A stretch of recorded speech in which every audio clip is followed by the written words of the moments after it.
Alex woke to the muffled sound of his parents arguing in the tiny kitchen of their rundown apartment. His younger siblings, Max and Emily, were still fast asleep on the mattress they all shared, their soft breathing blending with the quiet hum of the early morning. Alex lay still, staring at the cracks in the ceiling, listening to the tension in his parents' voices. "Michael, we're 3 months behind on rent for the shop," his mother said, her voice strained but controlled. "I don't know how we're going to make it this time." Alex could hear his father sigh deeply, his words heavy with exhaustion. "I know, Maria, I'm doing everything I can. But business is slow, and no one's bringing their cars in anymore." Alex sat up quietly, careful not to disturb Max and Emily, and tiptoed into the kitchen. His father was hunched over the table, his hands clasped tightly together, while his mother stood by the stove, stirring a pot of oatmeal with a tired expression. "Morning," Alex said softly, taking a seat at the table. His father looked up and gave a faint smile. "Morning, son. You're up early. I heard you talking." Alex admitted, "I want to help. You already do too much," Maria said, her voice gentle but firm. "You're only 16, Alex. Your job is to focus on school, not worry about. I'm not a kid anymore." Alex interrupted, "I can handle it. I'll pick up some extra shifts after school at the shop."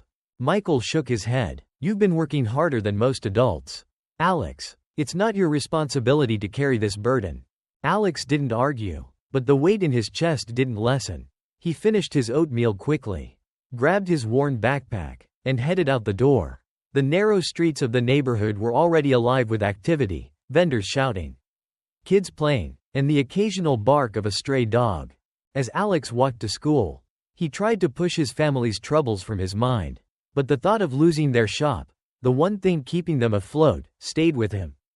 The day at school blurred by for Alex. The teachers' voices faded into the background, and the words on the board seemed like a foreign language. He couldn't stop thinking about the shop, the overdue bills, and his parents' worried faces. By the time the final bell rang, Alex was the first to leave the classroom, his backpack slung over one shoulder as he hurried home. As he turned down the street leading to his neighborhood, he noticed something unusual. A sleek, black limousine was parked on the side of the road, its hood open and steam curling out. The vehicle looked entirely out of place against the backdrop of rundown buildings and cracked asphalt. A man in a crisp suit stood beside the car, checking his watch impatiently, while the driver paced nearby, his phone pressed to his ear. Alex slowed his steps, curiosity getting the better of him. As he approached, the driver ended his call and muttered something under his breath. He looked up and spotted Alex. "Hey, kid," the driver said, desperation in his tone. "You know anything about engines?" Alex hesitated. "A little," he admitted. "I help my dad at his auto shop." The man in the suit turned, his expression skeptical. "You?" he asked, raising an eyebrow. "This is a custom-engineered vehicle. Are you sure you're not wasting our time?" Alex ignored the man's tone and stepped closer to the car. "I can take a look," he said simply. The driver handed Alex a wrench and stepped aside. Alex leaned over the engine, his practiced eyes scanning for the issue. Within moments, he spotted the problem. A loose belt had slipped out of place. He tightened it carefully, his hands steady despite the weight of the man's gaze on him. "Try it now," Alex said, stepping back and wiping his hands on his jeans. The driver climbed into the car and turned the key. The engine roared to life, purring smoothly as if nothing had ever been wrong. The man in the suit raised an eyebrow, clearly surprised, but he gave only a curt nod of acknowledgement. "Impressive," the man said, though his tone lacked warmth. He pulled out his wallet, extracted a few bills, and handed them to Alex. "For your trouble." Alex looked at the money. It wasn't much, but it was more than he'd earned in a day at the shop. He pocketed it and nodded. "Thanks." The man climbed into the backseat of the limousine, and the driver gave Alex a small, grateful smile before shutting the hood and getting in himself. The car pulled away, leaving Alex standing in the street, watching the taillights disappear around the corner.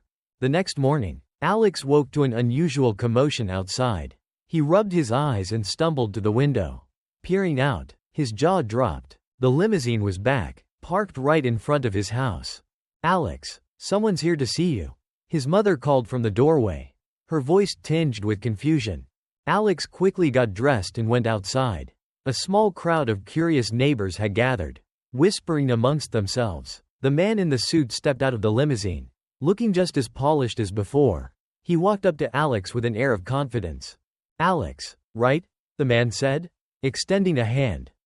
Yeah," Alex replied, shaking the man's hand. "What's going on?" The man smiled faintly. "My name is Mr. Harris. I wanted to properly thank you for fixing my car yesterday.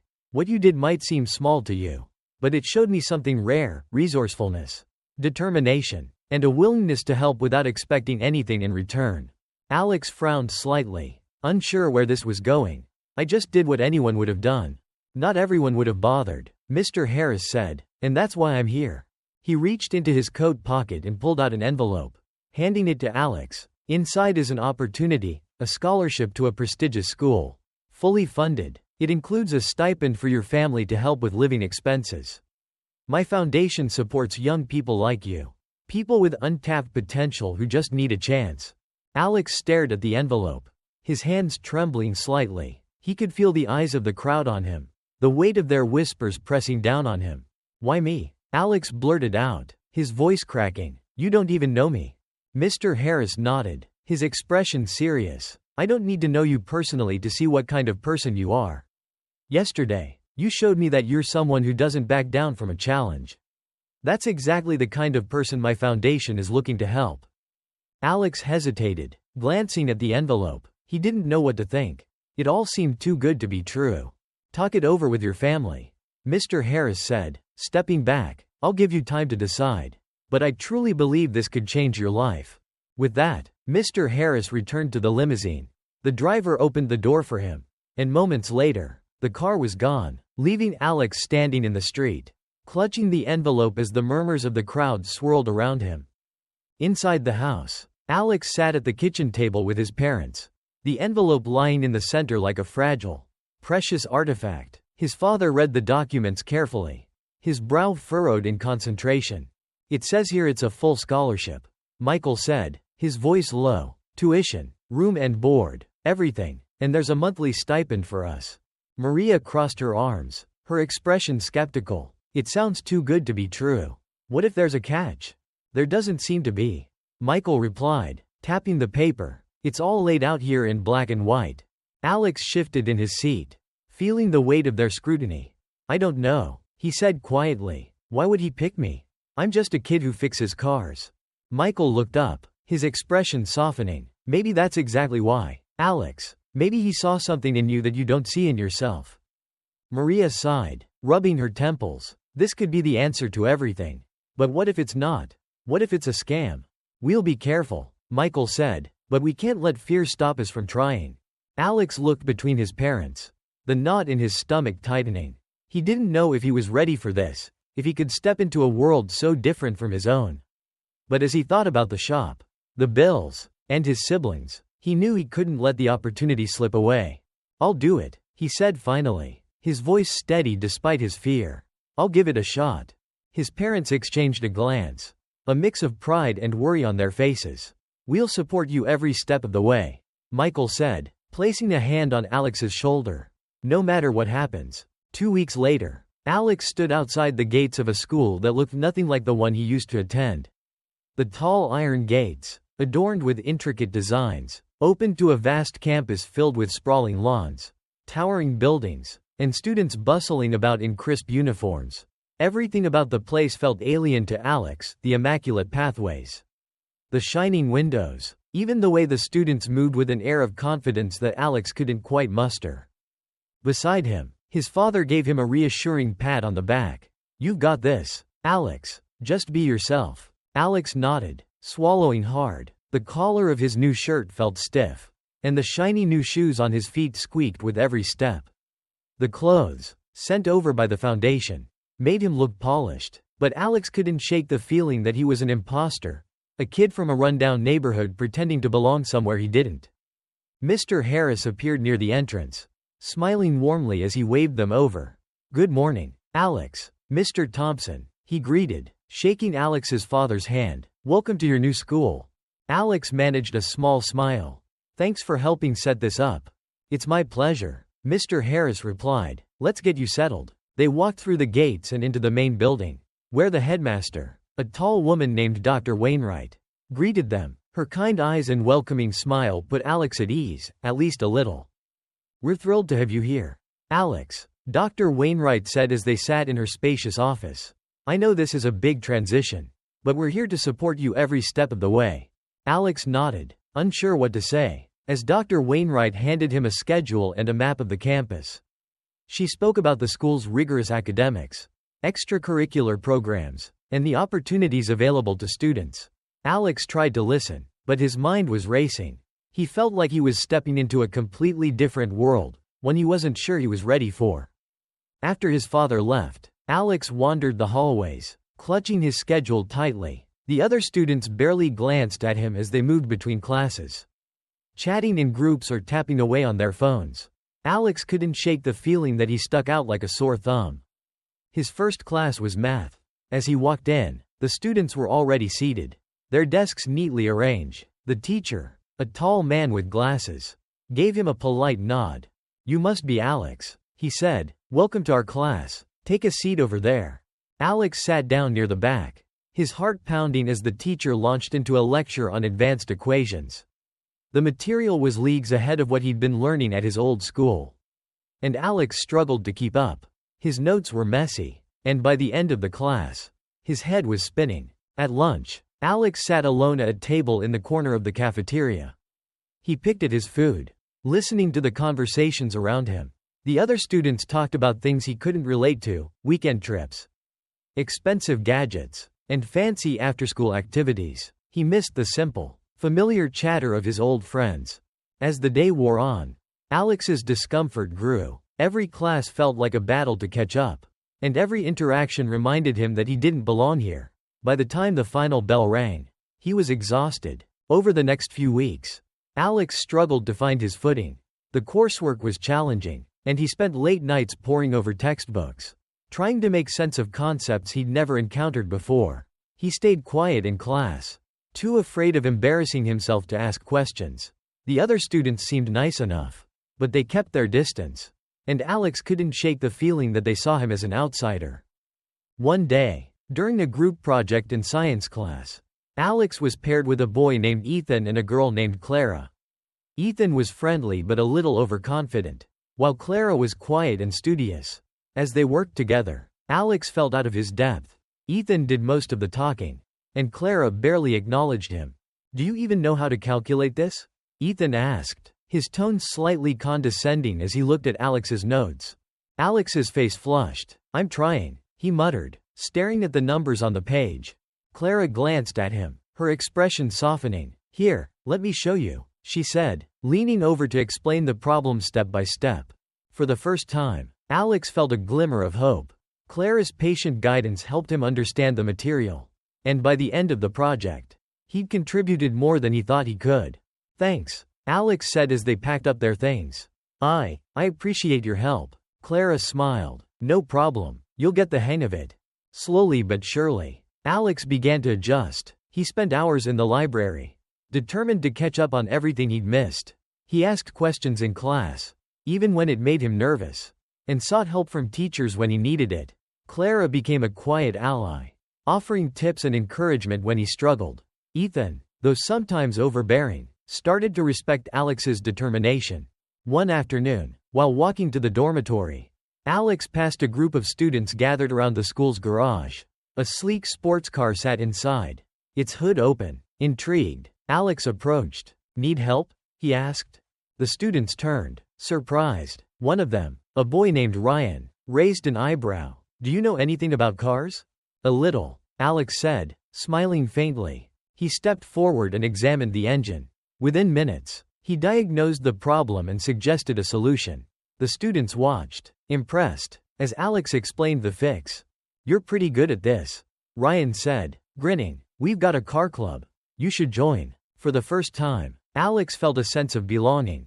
The garage became his refuge, a place where he could use his skills and connect with others who shared his passion. Slowly, his confidence grew, and he began to see the school not as a foreign world, but as a place where he could thrive. Weeks turned into months, and Alex's persistence began to pay off.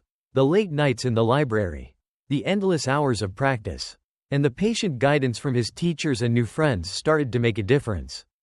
He still had moments of doubt, but for the first time, he felt like he could keep up. The boy who had walked through the gates feeling like an outsider was slowly finding his place. In the classroom, Alex wasn't the top student, but he no longer felt like he was drowning. He began asking questions confidently, and his teachers took notice of his effort. His math teacher, Mr. Edwards, even praised him one day in front of the class. "Alex has made incredible progress," Mr. Edwards said, glancing around the room. "This is what happens when you put in the hard work." Alex's face flushed as his classmates glanced at him, but a small smile tugged at his lips. For the first time, he felt proud of himself. Outside of class, Alex thrived in the garage with the car club. He became known for his mechanical skills, and his peers often sought his help with projects. Ryan, the club leader, invited Alex to join a competition where students designed and built a model car. It was a prestigious event, and the team was determined to win. "Are you sure you want me on the team?" Alex asked, hesitant. "I'm still new to all this." Ryan grinned. "Are you kidding? You're the best we've got. We'd be crazy not to have you." The project consumed Alex's free time, but he didn't mind. For the first time, he was doing something he loved with people who believed in him. He poured his energy into designing the car, solving problems, and perfecting every detail. The competition was fierce, but their team placed second, a result that left everyone thrilled. "We couldn't have done it without you," Clara said after the event, her voice warm with gratitude. Alex smiled, a genuine smile that reached his eyes. "Thanks. It means a lot." As Alex grew more confident, he also began to build stronger relationships. Clara became a close friend, her quiet support a steady presence in his life. Ethan, who had once doubted Alex, became one of his biggest advocates, often bragging about Alex's skills in the garage. Even outside the car club, Alex started connecting with other students. He joined a study group, where he found that his unique perspective often helped others solve problems in unexpected ways. Slowly, the barriers between him and his classmates began to dissolve. One day, during lunch, Clara leaned across the table and said, "You've changed a lot, you know." Alex raised an eyebrow. "Is that a good thing?" Clara laughed. "Definitely. When you first got here, you seemed so unsure. But now, it's like you found your place." Alex considered her words, a small smile playing on his lips. "I think I have." Of course, the journey wasn't without its setbacks. One day, during a major exam, Alex froze. The pressure of the moment and the weight of expectations overwhelmed him, and his mind went blank. He left the exam room feeling defeated, convinced he had failed. Back in his dorm, Alex stared at the ceiling, the knot in his stomach tightening. All the old doubts came rushing back. What if he wasn't good enough? What if he was just pretending to belong here? The next day, Dr. Wainwright called him into her office. Alex walked in, his shoulders slumped, ready for a lecture. "Alex," Dr. Wainwright said, her tone gentle, "I saw your exam results. They weren't what you hoped for, were they?" Alex shook his head, his throat tight. "No, ma'am." She smiled kindly. "Do you know why I'm not worried?" Alex frowned. "Why?" "Because I've seen how hard you work. One setback doesn't define you. It's how you respond to it that matters. Use this as a learning experience, and I know you'll bounce back stronger." Her words stuck with Alex. He returned to his studies with renewed determination, vowing not to let one failure hold him back. When the next round of exams came, he scored higher than he ever had before. One evening, Alex received a call from his father. The shop, which had been struggling for months, had finally started turning a profit again. The stipend from the scholarship had eased the family's financial burdens, giving them room to breathe and rebuild. For the first time in years, his father sounded hopeful. "We couldn't have done this without you, Alex," his father said. "You've given us a chance to start over." Alex's chest swelled with pride. He thought about everything he'd been through, the fear, the doubts, the hard work, and realized it had all been worth it. By the end of the year, Alex had transformed. He wasn't just surviving at the school, he was thriving. His grades were solid, his relationships were strong, and he'd found a passion in engineering that he wanted to pursue as a career.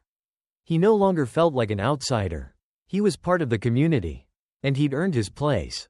At the school's annual awards ceremony, Alex was called to the stage to receive a special recognition for his contributions to the car club and his academic progress. As he stood at the podium, looking out at the sea of faces, he felt a swell of emotion. "This year has been the hardest and most rewarding of my life," he said, his voice steady. "I didn't think I belonged here at first.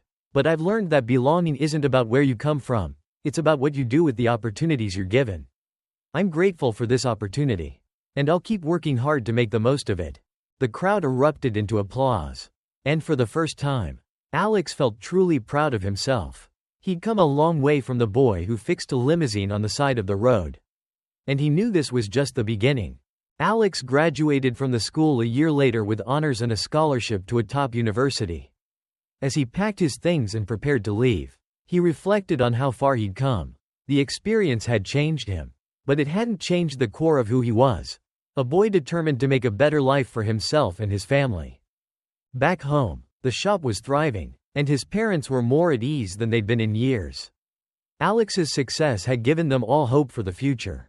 As he stepped onto the campus of his new university, Alex carried with him the lessons he'd learned: resilience, hard work, and the belief that no matter where you start, you can achieve great things if you're willing to fight for them.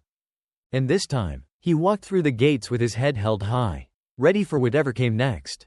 Stepping onto the university campus was like walking into another world. The sprawling lawns, towering buildings, and diverse students gave Alex the same feeling of awe and intimidation he'd felt when he first arrived at the prestigious school. But this time, things were different. Alex had grown. He wasn't the uncertain boy he used to be. He carried with him the confidence forged from overcoming challenges. His first few weeks at university were intense.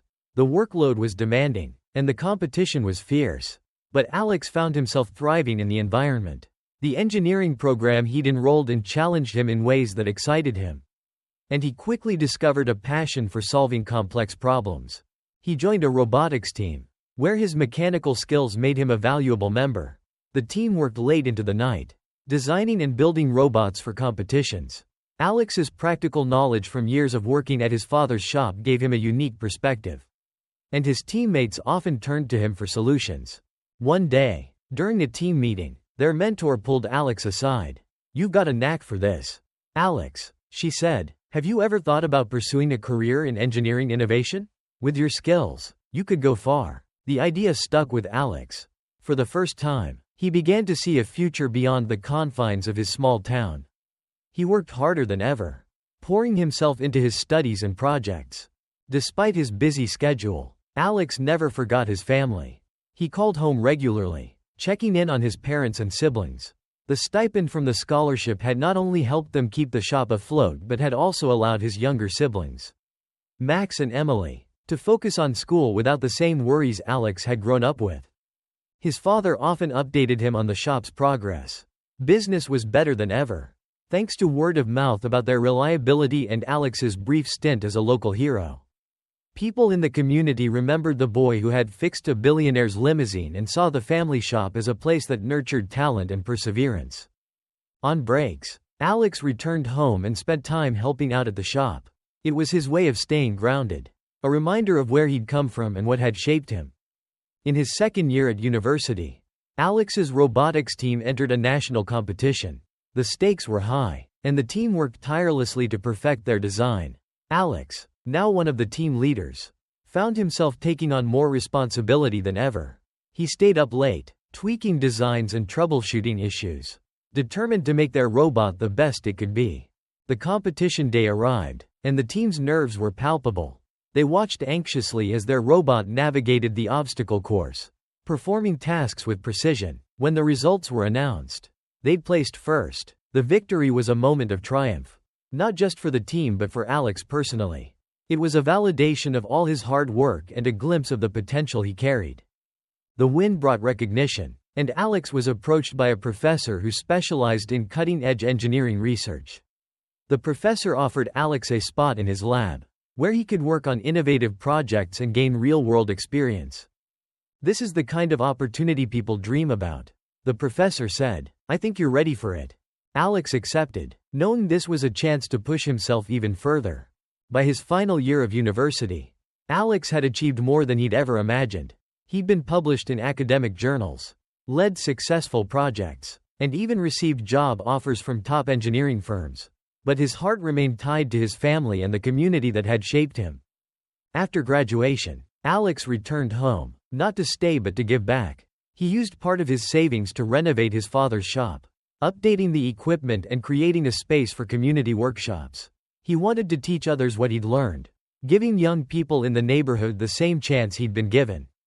"It's not just about fixing cars," Alex said during the shop's reopening ceremony. "It's about giving people hope, showing them that no matter where they start, they can go far." The shop became a hub for learning and growth, with Alex mentoring kids who reminded him of himself. He taught them the basics of mechanics, problem solving, and the importance of perseverance. Years later, Alex stood in front of a packed auditorium, delivering a keynote speech at a foundation event. The theme was, "The Power of Opportunity," and Alex was the perfect embodiment of it. He spoke about his journey, from the day he fixed a limousine on the side of the road to his achievements in engineering and his efforts to give back to his community. The audience listened intently, inspired by his story. "The opportunities I've been given changed my life," Alex said, his voice steady and filled with emotion. "But what mattered most was what I chose to do with them."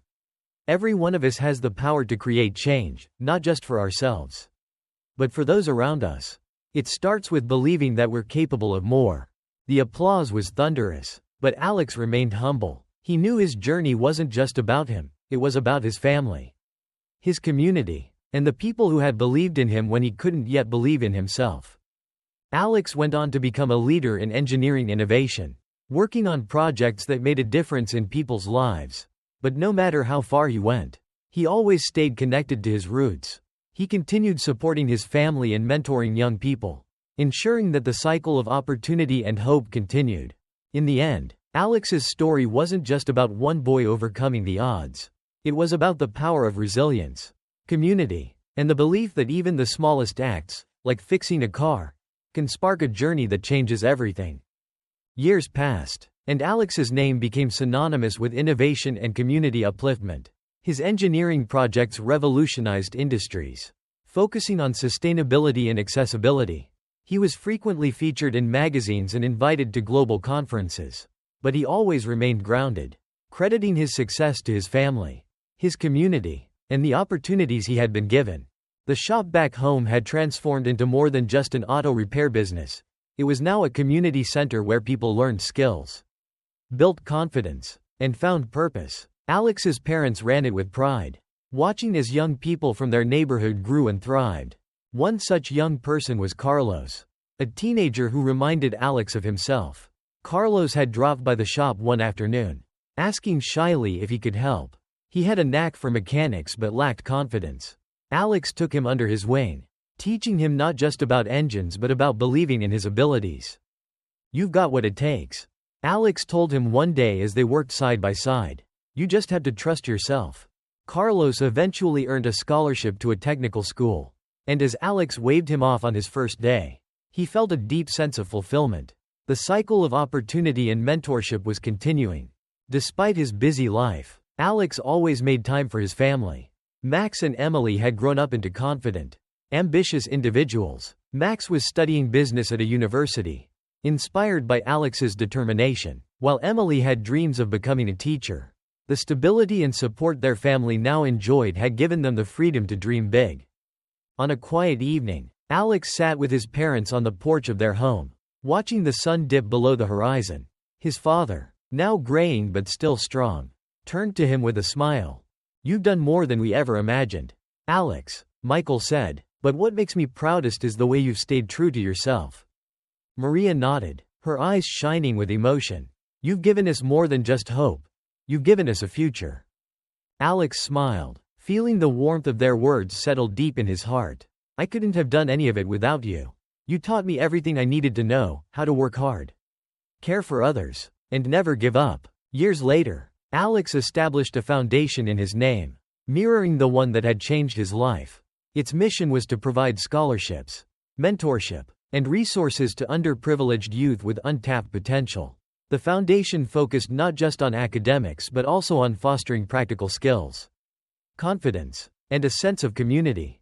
At the inaugural event, Alex stood on stage, looking out at the crowd of young people, parents, and supporters. Behind him, a slideshow played, showing the journey from his humble beginnings to his current success. He smiled, remembering the boy who had stood on the side of the road, unsure of what the future held. As long as there are people willing to believe in each other, Alex said, his voice steady and full of emotion, there will always be hope. I'm proof that it only takes one chance to change everything. The audience erupted into applause. But Alex's thoughts were elsewhere. He imagined the faces of those he had helped and the countless lives still waiting to be touched. His work was far from over, but he welcomed it with open arms. One quiet afternoon, Alex visited the old neighborhood. He walked down the familiar streets, passing houses and shops that had seen better days but still felt like home. He stopped in front of the auto shop, now a bustling hub of activity. The sound of tools clanging and voices laughing echoed from inside. Stepping through the doors, he saw Carlos teaching a group of young kids how to fix a bicycle. Carlos looked up and grinned. Hey, Alex, didn't expect to see you here. Alex chuckled. Just wanted to check in. Looks like you're doing a great job. Carlos nodded, his eyes filled with pride. It's all thanks to you. Alex shook his head. No, Carlos, it's thanks to you. You're the one putting in the work. As he left the shop, Alex felt a deep sense of peace.